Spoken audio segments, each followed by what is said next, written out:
Hey there, I'm Krista Lindstrom. Welcome to Krista's Mortgage Minute. There's been lots of mortgage rule changes, and this is week 2 on rule changes, what they are, how they impact you, and my opinion on them. So in Canada, when you want to purchase a home and you have less than 20% down payment, you need something called an insured mortgage. And an insured mortgage in Canada used to have a cap of a maximum purchase price of $1 million. Well, the federal government went and raised that cap from $1 million to $1.5 million. Are you thinking the same thing as me? Holy bleeping ridiculous. An insured mortgage at $1.5 million? Most people who are purchasing or using an insured mortgage are typically first-time home buyers or people who haven't had the ability to move up in the market. So you're telling me that a first-time home buyer or a new buyer needs a purchase price of $1.5 million? Are they out of their mind? Now, okay, so there's some markets that probably needed a $1.2 million cap or $1.25 million cap increase the cap to 1.2 or 1.25, but 1.5 is absolutely ridiculous. In my opinion, that is an election move.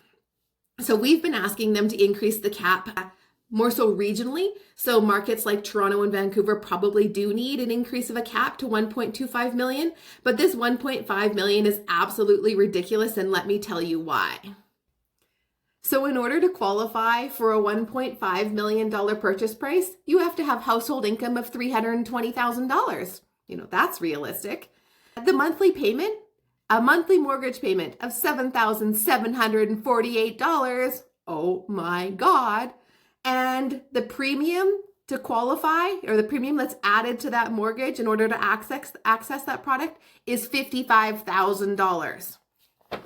This is absolute absurdity to me. But they don't ask me to make the rules. I'm just told how to manage them. So this rule change of the $1.5 million cap increase is coming into play on December 15th.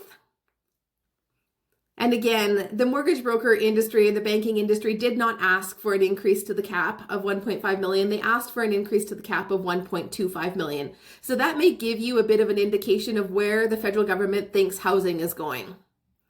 Or maybe it has something to do with the fact that next fall we have an election coming up, or maybe sooner, and the government is trying to win votes, and this is something that's going to probably help some Canadians get into homes.